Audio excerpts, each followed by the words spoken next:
sisi ada seseorang yang pagi-pagi hari sudah ada di mana dia bercocok tanam palawija.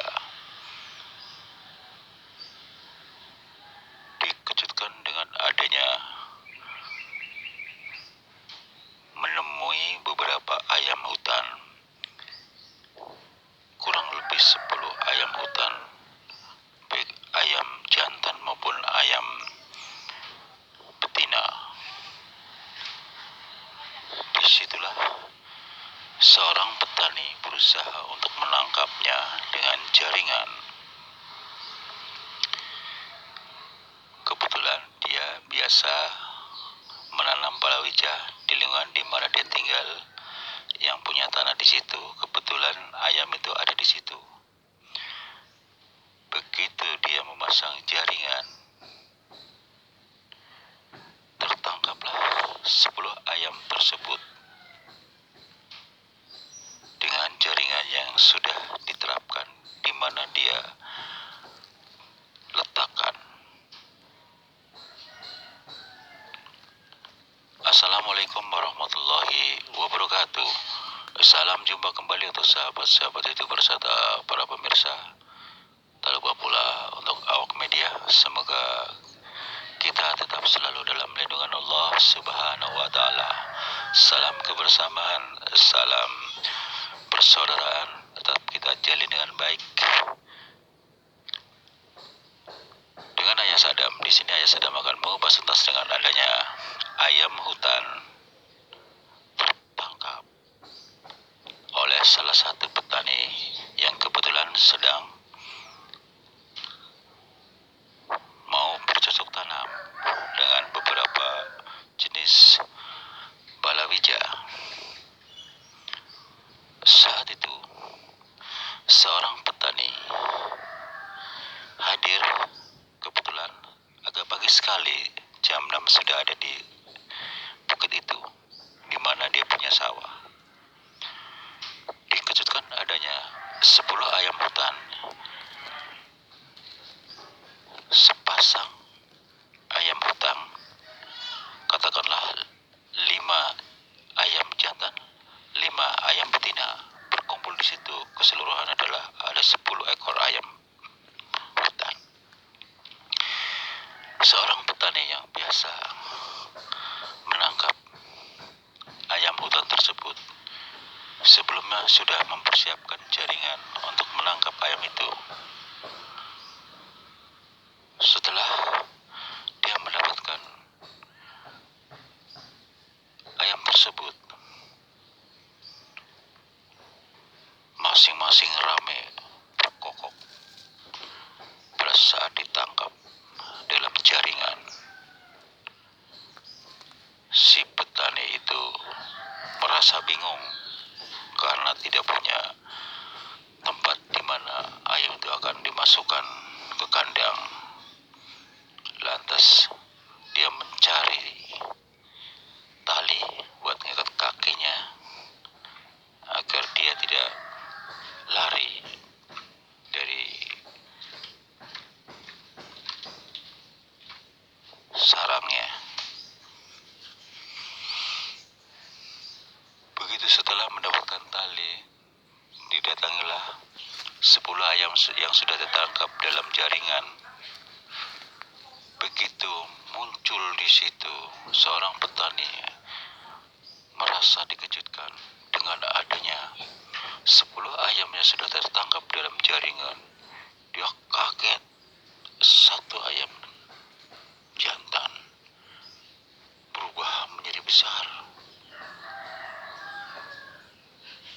Dia bingung lagi di situ, tapi dia merasa penasaran. Dia dekati ayam itu, lantas dia bicara sambil mengamati jago yang besar tadi. Besar sekali, 10 kali lipat dari ayam, sebesarnya ayam. Lantas ditanyalah si ayam itu, ayam jago, kok kamu besar sendiri, gede banget, baru kali ini saya ngeliat kamu, kata si bapak petani itu berbicara dengan ayam yang besar. Tiba-tiba ayam itu bisa bicara. Si bapak itu sempat dikejutkan juga, kaget. Seumur-umur katanya baru mendengarkan ada suara ayam bisa berbicara seperti manusia. Wujudnya pun lebih besar 10 kali lipat daripada ayam umumnya. Lantas si ayam jago itu menjawab, "Saya adalah ayam penunggu di sini." Begitu si ayam menjawab demikian, si bapak petani ketakutan. Waduh, gimana nih? Gimana gue mau nangkap ayam ini yang sudah tertangkap? Mau gue ikat kakinya, tapi salah satunya aneh. Dibilang penunggu, jangan. Kata si bapak petani mengatakan demikian dengan sendirinya. Lantas dibiarkanlah 10 ayam yang sudah terjaring di situ dengan ayam yang besar tadi. Dia pulang ke rumah sambil menenteng cangkulnya, melaporkan kepada warga. Setelah sampai, petani itu berbincang-bincang dengan beberapa kawannya yang kebetulan sawahnya dekat dengan dia. Singkat kata, pembicaraan itu intisarinya adalah para warga mengatakan, "Ayo kita berangkat sana, ayo. Bawa kandang. Sekalian bawa itu celurit atau bawa apa kek?" Kata masing-masing warga. Ramai-ramai berduyun-duyun ke sana. Lantas dalam perjalanan, si petani yang pertama kali menyaksikan dan menangkapnya mengatakan, "Kita hati-hati. Kita menyebar seluruh penjuru, jangan satu arah. Kita intai dulu, jangan bersuara." Tiba-tiba begitu diintip, ayamnya masih ada di situ. Tapi ayam yang dibilang penunggu di situ sudah ada di luar sendiri. Tapi yang lain masih ada di sarang, di mana tangkapan-tangkapan si petani itu dengan jaringan masih ada di dalam. Hanya satu ayam yang dibilang penunggu itu sudah ada di luar. Dia bergerak mutar-mutar di daerah situ, kata si bapak petani yang orang pertama yang menangkapnya. Lantas dia memberanikan diri menghampiri sambil membawa kandang, termasuk membawa tongkat, yaitu bambu kuning. Menurut si bapak petani tersebut, tongkat bambu kuning biasanya hal-hal dedemit ketakutan dia. Dibuatlah bambu kuning itu seperti kayak bambu runcing gitu. Lantas dibawalah dia mendekati si jago tadi. Lantas ditanyalah, "Hei jago, katanya kamu penunggu sini. Jelaskan siapa kamu yang sebenarnya." Bahwa para warga yang memang sudah terbagi dari seluruh penjuru pelan-pelan mendatangi, satu sama lain berbisik, "Wah, benar juga, dia lagi ngobrol sama si jago itu yang gede, yang dibilang jago aneh penunggu situ." Lantas mereka antara takut dan tidak. Tapi karena si petani orang pertama memang sudah pernah bertemu, dia berani mendekati sambil ngobrol. Lantas para warga mendekati pelan-pelan.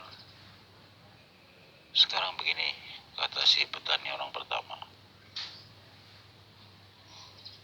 "kamu wujudkan diri kamu yang sebenarnya." Lantas si ayam jago tadi yang besar penunggu di mana dia ada di situ mengatakan, "Kenapa kamu bawa kawan-kawan kemari?" katanya begitu. Lantas, "Tujuan saya adalah membantu menangkap ayam." "Kenapa?" kata si bapak petani yang pertama mengatakan demikian. "Berarti saya mau ditangkap juga." "Itu urusan nanti," kata si bapak petani tadi. "Saya hanya bertanya sama kamu. Di sini adalah sawah saya. Kalau kamu di sini, pasti saya merasa terganggu. Bisa-bisa kamu suatu saat muncul lagi bikin kaget saya. Lantas si ayam jantan jadi-jadian tadi mengatakan, saya sebenarnya belum lama pindah. Saya di ujung bukit sana. Tapi karena saya banyak kawan di sini, saya bisa menyerupai ayam ini. Saya nggak ketahuan. Coba wujudkan diri kamu yang sebenarnya. Apa kamu tidak takut? Kata si ayam jantan. Mau takut ke mau enggak, kata petani sawah yang pertama kali menyaksikan dengan polosnya mengatakan demikian. Begitu dia berubah wujud, sosok hitam tinggi, dia mundur sampai dia terjungkal. Semua warga juga mundur yang tadinya mengintip di belakang sambil teriak-teriak, sehingga membuat para warga yang di kampung keluar semua. Ada apa dengan kalimat senada. Itu ayam jago yang jadi-jadian itu berubah wujud jadi makhluk hitam seram tinggi. Lantas salah satu penduduk yang baru sampai, katakanlah sesepuh yang ada di situ, bertanya kepada orang pertama, kronolognya gimana Pak? Begini Pak, misalkan kebiasaan saya pagi-pagi jam 6 udah sampai di sana mau nanam palawija. Tiba-tiba nggak biasanya dikejutkan melihat ayam hutan ada 10, jadi 5 pasang ayam betina dan jantan. Karena saya di situ udah pasang perangkap jaringan, dengan mudahnya mereka terperangkap. Lantas saya nyari tali karena saya nggak bawa kandang. Maksud saya mau saya ikat kakinya biar nggak terbang lagi gitu, menurut petani orang pertama. Lantas seorang sesepuh, karena beliau sudah pengalaman tentang masalah hal-hal dunia gaib, mengatakan, ini memang yang asli 9. Yang satu adalah makhluk jadi-jadiannya sudah berubah menjadi makhluk seram. Ayo kita datangi sana. Akhirnya mereka berduyun-duyun hadir di sana. Si petani orang pertama berdampingan dengan sesepuh itu. Para warga agak jauh memantau. Lantas begitu sudah sampai di situ, si makhluk itu masih ada di sana. Lantas seorang petani memberikan kabar, makhluk gaib, menghadap ke sinilah, kata si petani orang pertama yang menyaksikan. Ada apa? Dengarkan sesepuh saya. Lantas si bapak sesepuh tersebut berbicara.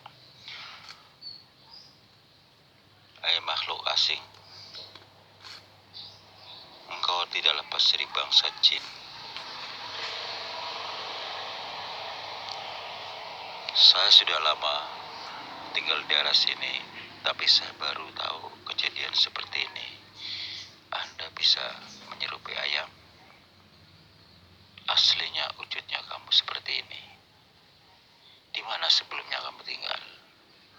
Saya sudah katakan bahwa saya pindahan dari bukit sana di ujung. Karena di sini banyak teman-teman ayam, saya dengan mudah menyerupai ayam seperti yang lainnya. Lantas si sesepuh melanjutkan pembicaraan. Apa misi Anda bisa menyerupai ayam? Lantas dedemit yang seram itu mengatakan sambil tertawa, saya suka menyamar siapa saja, bukan saja ayam, bisa menyamar menyerupai manusia. Saya katakan yang sesungguhnya. Jelaskan dengan detail apa misi Anda. tertawa lagi. Saya butuh anak kecil untuk menemani saya, kata si ayam jago. Jadi-jadian yang sudah berubah menjadi makhluk seram. Maksud Anda mau menculik anak kecil? Ya, kata si makhluk itu. Untuk apa? Kata si sesepuh mengatakan demikian. Mau jadikan anak saya, karena saya butuh dia. Lantas seorang sesepuh mengatakan, bukankah kau dunia lain? Kenapa kau menginginkan anak kecil yang dari anak manusia? Itu sama saja bikin masyarakat tidak nyaman. Tujuannya mau menculik anak orang. Seorang tertawa lagi melanjutkan pembicaraan. Memang kenapa?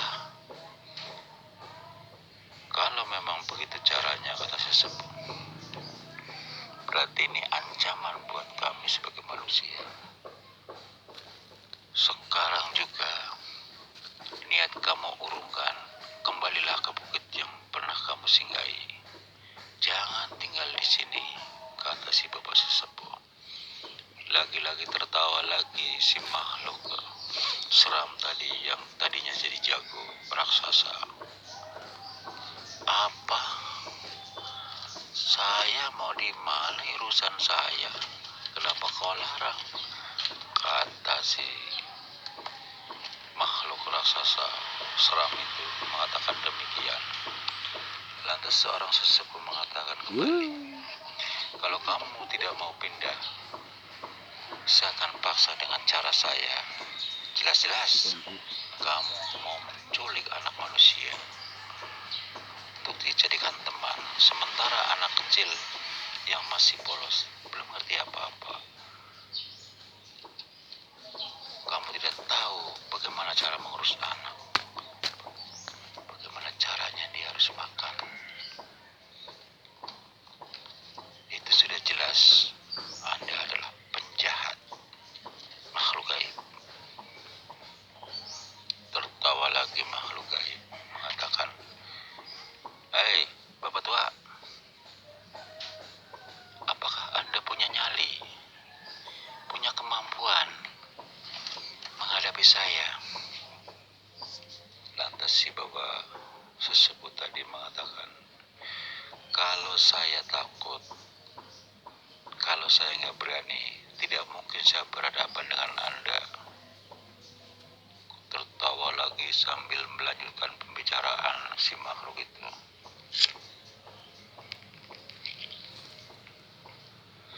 Coba saja saya ditangkap. Kalau memang Anda mampu, silakan. Tak lama kemudian seorang sesepuh duduk bersila berdoa. Diambillah satu daun yang ada di lingkungan di mana seorang sesepuh sedang duduk bersila di situ. Lantas dibaca-bacain, dilemparkan ke makhluk itu. Makhluk itu berubah lagi menjadi jago.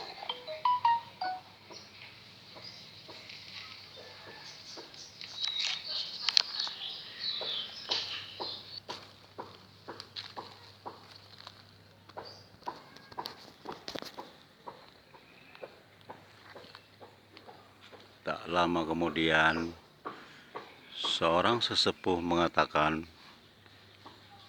saya tidak mau bertele-tele. Sekarang juga kamu pergi dari tempat ini. Kalau tidak mau, saya punya cara. Lantas si makhluk tersebut mengatakan kembali, bapak tua,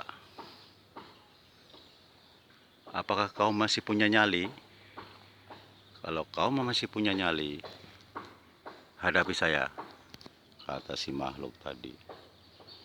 Lantas tiba-tiba si bapak tidak mau ngambil banyak-banyak waktu, mempersingkat waktu. Diambillah satu batu kerikil, ditiupkan, dilemparkan ke makhluk itu. Dia teriak kepanasan. "Apaan ini?" kata si makhluk itu. "Panas sekali, sakit. Seperti orang menembak." Kata si bapak tua mengatakan, "Saya sudah katakan, Anda harus pindah di bukit di mana kamu tinggal sebelumnya. Apalagi Anda sudah niat jahat ingin menculik anak manusia." Ditiupkanlah lagi. Dengan melalui kerikil diambil sekali lagi. Lenyapnya sudah. Dia terbakar. Tujuan seorang sesepuh tadi memaksa memindahkan dia di tempat di mana bukit berada yang pertama kali. Demikianlah saudara, kupasan demi kupasan sudah kami uraikan, semoga bermanfaat. Ayam hutan jadi-jadian bertemu dengan seorang sesepuh di mana ayam jantan dan ayam betina berada. Disitulah dia menyatu, menyamar sebagai ayam. Semoga menjadi menambah pengetahuan buat kita semua. Wassalamualaikum warahmatullahi wabarakatuh. Salam persahabatan. Kita tetap hubungan erat untuk sejalan.